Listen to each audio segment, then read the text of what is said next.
So today we're going to be continuing to take a look at a scenario where civilization starts over. We are now on episode 62 of the series, and in the last episode we saw a couple events happening. There was still one very large world event that was super important, so if you haven't seen the last episode, make sure to go check it out before you watch this one. And yeah, if you guys do enjoy today's video, make sure to leave a like on it and subscribe to the channel if you're new. All the support is greatly appreciated as we're trying to get to 200,000 subscribers. This releases on my birthday. I just realized that. I'm recording this on March 13th, and you're seeing this on May 3rd, which is my birthday. I don't think I've ever posted a video on my birthday before. This might be the first time it's ever happened. Anyway, let's go ahead and jump straight into today's video. So probably the biggest event that we've seen in the series in a couple of episodes happened in the last one, and that was the coalition that finally formed against the green team. It's been a long time coming. They finally overstepped their boundaries, and now they look like this. Well, they actually look like this. And we're actually going to pick back up here today, and that's because we have to address this. So all of these countries were set up as democracies, however, it wasn't done very well by the coalition forces. Now, as you'll see, all of the coalition countries, including the HRE, the Indians, the Persians, the other Persians, and the Caucasians, they were all democracies, and the pink team was not, but they tried to set up this democratic thing in the remnants of the green team, and it didn't really work. There's a ton of avenues for these countries to go down different routes, and that's what we're looking at first. So first of all, we have the countries that will convert into full-on democracies. That includes this green country and this country right here, and it also includes this orange country. So the bottom three countries obviously are going to be the full democracies. They are also closest to the coalition forces that are also full democracies, so this kind of makes sense. Now, as for the other countries, it's not so well. First of all, we have this country plunging right back into a dictatorship, as well as this gray and this blue country over here. They go full on dictatorship. This purple country actually goes into communism, and as for the green team, they come on, they revert right back to fascism. So these guys go straight back into fascism. That's not good for them because, hey, you know that coalition that just jumped you? They're going to jump you again. They are absolutely not going to be tolerant about this. They don't want any kind of repeat. And even though that all of these countries went into different ideologies, they all work together to jump the green team again. These are former green team countries. Remember, the core of the green team is within like this right here. Yeah, they're jumping them too. They don't mess with fascism. So long story short, the main coalition country is actually going to be the orange country. And to spare you the details, yeah, they're wiped off the map pretty quickly. And as a result of their shenanigans, their country now looks something like this.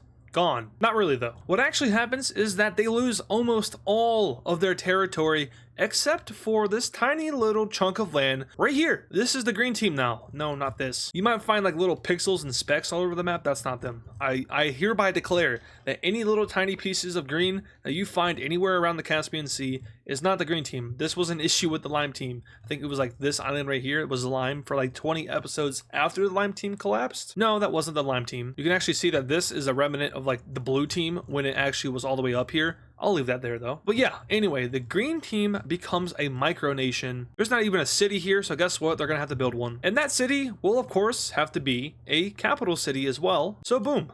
There is the green team. You can't even see it with the capitals on, but we now have our second micronation. The first one is the gray Papua New Guinea Islands over here. Even then, these are bigger than the green team, so is this even really a micronation? I think this is just more so of an island nation. So in that case, I am now saying that this is our one and only micronation in the series. Oh, how far the mighty have fallen. From top 10 to weakest country in the world, all in the span of one episode. Ish. It must really suck. Anyway, as for this country here, their fascist ideology is not allowed, so they will now become a full-on democracy. And as for the green team, they are going to become a monarchy. Why not? I mean, you're a city-state, you're a micronation, so it doesn't really matter what government you have because you're going to be irrelevant for the rest of time unless you get invaded. Even then, though, you're surrounded by nations that hate you, so it's very, very unlikely that you will ever see greatness again. But who knows? Who knows what AdizzPro has in store for the green team? Anyway, now that my birthday wish has been settled, we can move on to more important topics, such as the new communist campaign. What does that mean? Well, if we take a look at the ideological map once again, and I do want to reiterate that ideology is a very important subject in the series right now. You can see all the ideologies by color. Dark blue is democracy, lighter blue is flawed democracy, brown is fascism, red is communism. They're like really the only important ones. Gray is dictatorship. But the numbers here, let me pull up the numbers. There are 13 fascist countries and 7 communist countries. And communism and fascism in this series They do not like each other. It does not work well. And right now, the communist forces of the world kind of feel like they're at a disadvantage. Now, there is the Scandinavian socialism. It isn't communism though, but they do fall under like left and right. They fall under the left, whereas fascism falls under the right. And obviously communism falls on the left. So they are both left-wing ideologies, just more so these guys are like democratic socialism as opposed to just full-on communism. But even then, with those included, they are at a big disadvantage, and the communists feel like they need to be at a better advantage against the fascists because ideological warfare is a thing and it definitely could happen, but the world doesn't really want it to happen because last time a major war happened, we saw these really nice red numbers get involved and millions died. So let's not do that again. Then the most recent communist country in the world is actually this dark purple one, which just happened, and then the most recent fascist country is this green country down here in Africa. But as you can see, fascism has a much broader reach across the globe, spanning from South America over all the way into Australia, whereas communism is just kind of limited to Eurasia and then Australia, weirdly enough. So the communists want to upgrade their numbers over in America and in South America, and what better way to do that than rigging elections in South America? That actually sounds really familiar. Anyway, these guys come down here and they look at South America and they're like, dang, these guys are all full-on democracy, so it's going to be hard to flip these guys. However, we see an avenue of opportunity. You are a flawed democracy and you have elections tomorrow. Those elections happen and there are two candidates. You're never going to believe what ideology they are. Communist, monarchist. What? Monarchism in the big 2014? Apparently. The election happens, and because of the rigging, the communist wins, and this green country turns into a communist one, and Brazil's over here like, Because communism is not a popular ideology in the Americas. It's only popular in Europe, which is like the birthplace of communism, and it's weirdly enough in here and over here too. But now there's one on the doorstep of Brazil, and this is going to raise tensions in Europe. Does that make any sense? Something happening in South America raising tensions in Europe? Actually, where have I heard something similar to that before? Anyway, the brown team's like, I know what you did, and the purple team's like, you do the same thing. So really, let's just hug it out. Except they don't hug it out. They put troops on each other's borders. Yeah, full-on troops on each other's borders, and they're not pointing guns at each other. They're just kind of like standing there like, yo. But this is an escalation of tensions that we haven't seen since World War III. The second and third strongest countries in the world have troops on each other's border. Everyone get in the bunker, but not really though, because the purple team doesn't have nukes and the brown team is very anti-nuclear now. The whole world, in fact, is anti-nuclear. No one has produced nukes in a very long time. That's how unpopular they are. There's just no use in doing so. But now let's jump back over down to South America, because another country is doing something a little bit different. The Peruvian country. They're going through something right now. What are they going through? Well, their dictator has just passed away, and there's a little bit of a succession crisis. He has two twin sons. Where have I heard that before? They were both born at the same time. They're twins. Obviously, I mean, one was born a few minutes before the other, but still. Who do you put in power? The one that's slightly older or whoever's more capable? Well, I know how we fix that problem. Assassination. You see, in this very loving family, the two brothers in this case were, one was communist and the other one was a fascist. That's just how it goes nowadays, you know? You raise your kids and they hate each other. But in all seriousness, the two brothers, they did have ideological differences. One was more left-leaning and the other was more right-leaning. And the right-leaning one disappears. No one knows where he went. He's probably tied up, taken out in the ocean and drowned. That's kind of how these guys like to roll sometimes. And yes, I'm saying the purple team did it because they definitely did. And now there's no succession crisis because these guys are communists now. And just like that, South America has two communist nations within it, and Brazil is like, whoa, whoa, whoa, whoa, whoa. On our border too? And this is actually not so great for South America overall, because with these two overlapping ideologies right next to each other, it's going to radicalize the rest of the continent too, because people are going to look at these countries, they're going to see things that they like, they're going to see things that they don't like, they're going to form opinions, and when they vote, they're going to vote with those thoughts in mind. So we don't have to worry about any of these pure democracies, you know, flipping or doing anything like that soon, as in like this episode, but it is something to watch in the future. Communism now has 9 countries, whereas fascism has 13 countries. They're catching up. But they're still not done just yet. They feel like they need to expand their influence even further. Doing so in a country like America could have dire consequences. First of all, they have 16 nukes. They could vaporize half of you if they really wanted to. You're in an alliance with the Americans, so you could strain those relations, and it's probably best not to mess with like the 6th strongest country in the world. Not a good idea. The other countries in North America are all pure democracy, so it'd be very hard to, you know, switch them up. How about we look down to Mexico? We have the West Mexican country and the East Mexican country. These guys got nukes, don't mess with them. And these guys, we should probably not interfere with them either. They're kind of like going through it right now, as in they're trying to like form a government that isn't terroristic. Still trying to put that past behind them, if you feel me. So let's look down south. Oh, Central America. Oh, where have I heard this before? Central America is a flawed democracy. They have leaks within, and honestly, you might not even have to rig this election. The two candidates are communist and socialists. There's also a third party guy. He's a Democrat, but he's not very popular. He did some weird things. And the election is between the communist and the socialist, so let's review it. First of all, the socialist is going to be slightly more popular. It's not as radical and extreme as the communism, which is, turning into a full-on dictatorship. However, people see the Brazilians as a threat. Remember, these guys just got into, well, they didn't fight each other, but they were both in a war with each other, centered around the Venezuelan country, and honestly, the Central American country kind of got screwed over with their land gains. They did kind of concede to Brazil, which was like a weaker kind of look to them. So the people here feel as if they need a strong leader, someone who's going to put them in a better place in the future. Maybe they align with somebody, maybe they get an ally that can protect them from Brazil, because no matter what, this election is going to elect a left-wing person, and left ideology does not go well with right ideology. So who wins the election? Well, the communist does. And this is another huge win for the Europeans, who didn't even have to do anything this time. They didn't rig this one. They were just kind of watching, because they knew no matter what, they would get a left-wing person in charge of this country who would ultimately decide to work with them because they need the protection from the fascists. And yes, it is that easy to flip from a democracy to a communist in this series, because I said so. So all of a sudden, we have communism rising pretty quickly in South America. Two countries were artificially inflated. However, this one was natural, so no matter what, even if the Europeans didn't meddle in these elections, there still would have been a communist country in Central America. So now the reach is worldwide between both of these ideologies.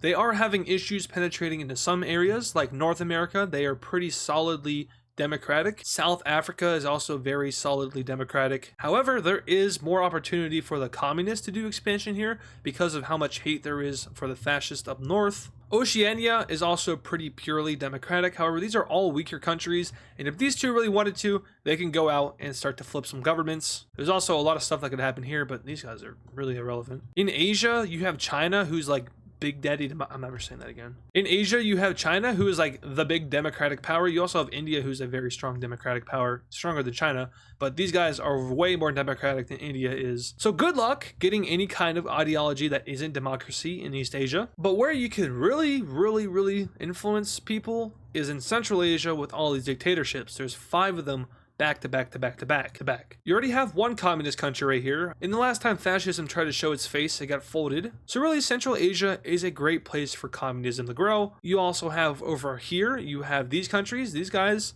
flawed democracies right here. The HRE could be flipped either way. And as for Mesopotamia, yeah, good luck trying that. They're not flipping either. So this ideological Cold War has grown pretty diverse. Now, I'm not saying that it's ending here. In fact, it definitely isn't, but just keep that in mind in these upcoming episodes. Anyway, we now head down over here to Central Asia, where we have a pretty crazy event happening, or more so, a betrayal happening. We have the orange country and the red country leaving China's alliance. This is a military alliance. And this is a huge day. This is a huge shift in policy for both of these countries who have historically been by China's side, both through World War III and I don't remember World War II. Man, am I washed? But as you'll notice, these guys both are in India's economical alliance. And in other words, this cute little war of influence that was between India and China and was never like hostile or anything, it overlapped. It looks something like this before this episode. Of course, remember these two were just in China's alliance, but they just left, meaning that China's influence now looks something like this. Not so great. Well, honestly, it's probably like this. This is what China's influence officially looks like, whereas India's influence is looking like this currently. They include Vietnam down into the purple country. However, as we know, there is now opportunity to grow up into here, and that is exactly what India is going to do next. It wasn't really part of their plan for these guys to leave China's alliance. Remember, India and China have friendly relations. There's no like beef between them. So honestly, this was out of India's control, and China knows that. They're not like hostile towards India or anything.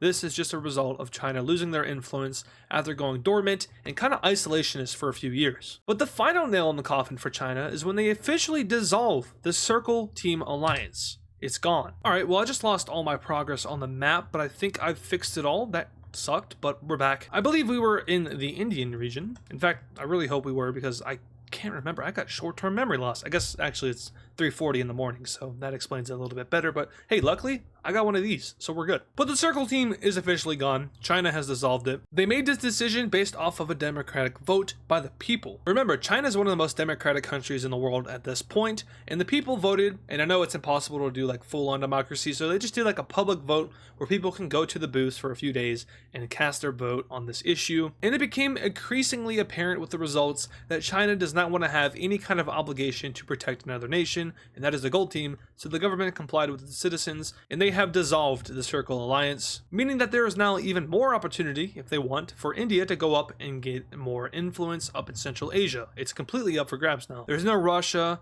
and now China's kind of heating back. So really, like, go crazy. And really, you have to feel for China. After World War III, everything for them kind of just collapsed. They had a really good sting going. They were the third strongest country in the world. They are still the fourth strongest country in the world. But remember, there is that really big gap between number 2 and number 3 in the power rankings. China falls under that gap. So really, I mean, they're number 4, but if this was like the World War III era, they'd be close to number 8 or number 9, meaning that they still haven't reached their pre-World War III level of strength. But it's not like they're like going down, they're going up in growth. It's just that World War III was extremely devastating for the world, and I feel like I've done a pretty good job at explaining that so far, hopefully, but that's what I've been trying to convey. Anyway, we now have to address yet another alliance in this region, and that is the one between Vietnam and Korea. Obviously, we saw that Korea kind of just, well, they got kicked bad. They lost Japan, they lost the top half of their country, but they are a full-on democracy. They've been able to repair their country after their civil war, and they have done a good job at rebuilding,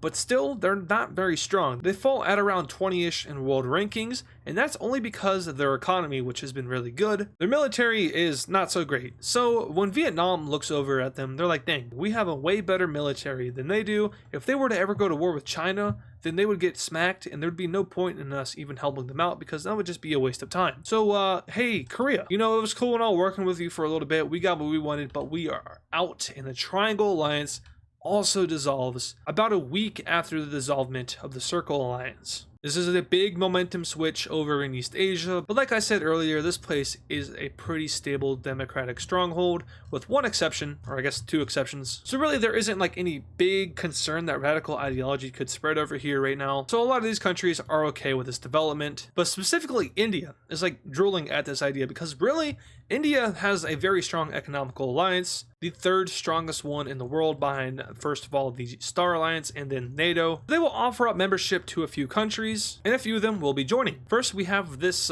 yellowish kind of, I can't say what color yellow this is. I really want to say what it is, but I'm not going to. This is a family-friendly channel. It used to be, at least. I don't really like try to keep to that too much anymore, but I know my limits. Next up, we have this this green country that okay. They joined too. And then finally in this region, we have the orange country joining. If you'll notice, these are all pure democracies, so it makes a lot of sense that these guys would be opening to joining this economical alliance, which at this very point in time is full of all full democracies, except for you weirdo. India will also offer this economical membership to other countries, specifically this blue country right here. They will deny it, and so will Vietnam. Now what about these guys? Have we ever talked about these guys before? They've been here for a very long time. They're just chilling. Let them be. Anyway, we're hopping back over to Mesopotamia now because something's happening here. These guys are having elections, and well, every time there's an election near like a brown or a red circle, something usually bad happens, and yep, we have fascism breaching straight into Mesopotamia. This sets an alarm off for pretty much all of the old Imperial countries, because we don't want that here. We like democracy in the lands of the old empire, or I guess what once was the old empire. More specifically, the blue team is a very, very, very anti-fascist country. Not as bad as like the communists, who make it their whole personality to hate the fascists, but they are probably the country that is the most democratic and hates fascism the most. So how do you curb the expansion of fascism? How do you realistically do that? Well, democratically, it's very hard to do, so you might have to go through some unethical stuff, which at that point wouldn't make you a pure democracy. The blue team is okay with this.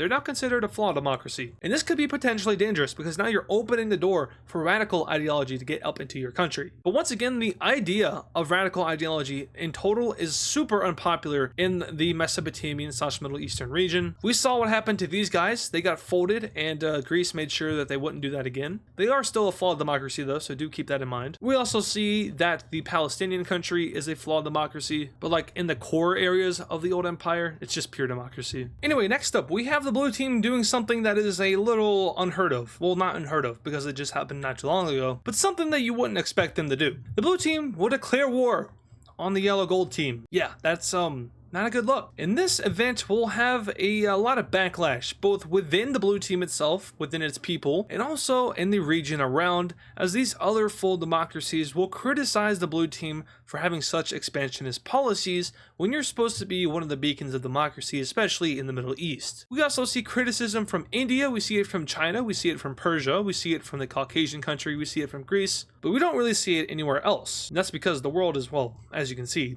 turning quite radical. Anyway, to get in on this war, it's a pretty quick one. The blue team is a lot stronger than the yellow team is. The yellow team might actually just be a desert. I don't really know geography too well, at least right here. I think this is just mostly desert though. I'm probably wrong. I probably look like an idiot right now, don't I? Oh, it is. You could just look it up real quick and we'd never know that you asked that. I want you to know how stupid I am sometimes. Anyway, the blue team will cross the border and immediately take this major city, which hurts, and then they're going to do something pretty smart. They're going to just do that. Yeah, no, this isn't really how war works all the time, but the blue team is a lot stronger than this yellow team is. So, I mean, it's not too unlikely, but now the blue team will focus its forces in on taking land down south here, moving even closer to this major city, which is their next target. Up north, the yellow team will try to push back against this with their military forces, and it goes pretty well, meeting up with the border right here. However, another campaign is started by the blue team, going up north over here, and eventually starting to cut towards that capital city, which is their next major goal after they do this one, which they just did. So yeah,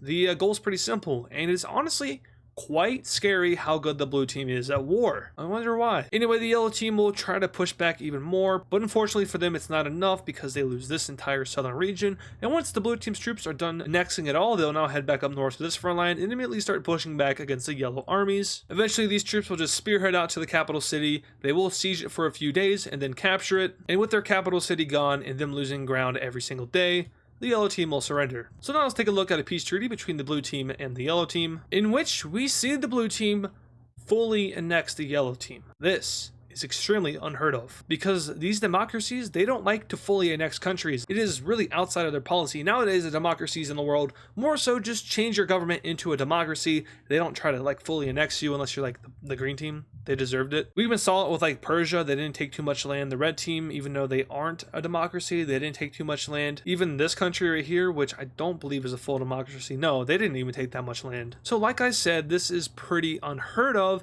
and all of a sudden the blue team's troops are stationing up on the border around this pink country, which had just got done fighting a few years ago. There is no like decree sent over to the blue team telling them not to do this. There's no country that stands up to them and tells them that you shouldn't be invading these countries. Instead, the world just kind of backs down. They let the blue team do whatever they want to do. This obviously is a pretty large shift in policy because remember, at the end of World War III, where the world was like, yeah, we're never letting the old empire ever exist again. Well, they're not, but like this is like how that kind of thing gets going. I mean, like the only thing you could do now that really mess this up would be to like unrelease this. But the world isn't that stupid. No, especially right now with all these ideologies. If we got like a fascist old empire forming, yeah, say goodbye to like anything that isn't fascism. So Norway, the socialist, the brown team, the fascist, the Chinese, the democratic country, and the Indians, the other democratic country, will all hold on to that. Now that's an interesting dynamic that I never really thought of. You have right wing, you have left wing, and then you have two centers. So obviously it's pretty likely that the more extreme ideology won't give up this claim, but we could see very well that the Democrats give it up, but we'll just have to see. And when I say Democrat, I don't mean like the US political party. I'm talking about just like a democratic person is a Democrat. It's two different things. You Americans in your politics. Wait, I'm American too. Anyway, the troops lined up on the border are, well, they're going to get orders. And what are those orders? Well, their orders actually aren't anything. They send an ultimatum to the pink team saying, hey, unite with us under one banner, the blue team banner. The pink team will take this offer. They're like, oh, wow.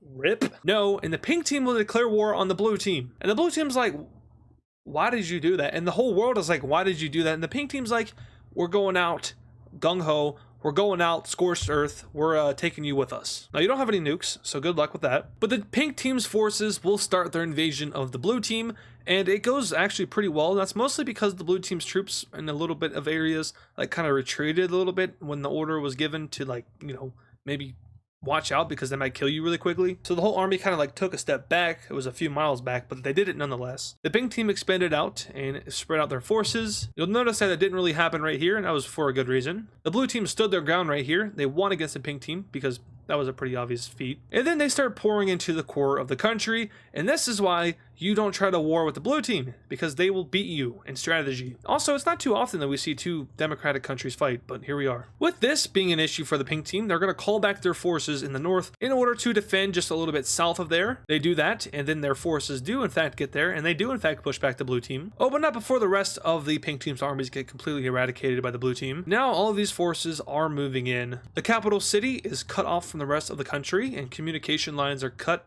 but it's 2015 at this point, so it doesn't really matter. You can just like call somebody down there. I wonder if jammers exist. Well, yeah, obviously they do exist, but I don't think it's enough to like shut down a whole country's communication. Anyway, though, the next couple of weeks for the pink team are not going to be too pretty for it. In other words, they lose the core of their territory, and then a pretty bloody march is made up into Qatar, but it ends in a blue team victory. They win this war. Now we can take a look at the peace treaty, in which we once again see the full annexation of another country. Very concerning for a lot of countries, but the blue team will now come out and they'll say that we're not going to expand anymore. We're not going to give you a reason as to why we were doing what we were doing. It is none of your business, but we will say to the other democratic countries around us, be wary and keep your militaries on high alert. Don't worry about us, but worry about the more existential crisis. Blue team out. And it is here that we see the blue team kind of go into a secretive state. It is not a full-on isolationism. That would be pretty unpopular with the people. It is, however, a period of government secretness, and it is concerning for a lot of countries in this region. But once again, their message to other democracies was just to keep themselves on high alert. Anyway, that will do it for today's episode of What If Civilization Started Over. If you guys did enjoy it, make sure to leave a like on it and subscribe to the channel if you're new. All the support is greatly appreciated as we're trying to get to 200,000 subscribers soon. I'm recording this on March 13th. I highly doubt we're even at 190,000, but if we were, that'd be pretty cool. We're at 181,000 right now, so 9K in 2 months, that doesn't seem too likely. Man, we used to do like 5K a month. Not anymore though. Times have changed. I'm washed. Once again, thank you guys for watching, and I'll see you all in the next video. And of course, thank you to all our super fans. This includes Serminator, Augusto, King Cheese, a Norwegian, RS, Dale Martinez, Australian Geo Guy, America and Canada and UK, Zaylance, Lazo Does Nothing, Rizioy, Laser Taze, Nevada Garbage Trucks, Pablo Sigma Cat, Death Strider X, Hammer Toad 45, CTG on YT, and DW Cool Dude. Once again, thank you guys.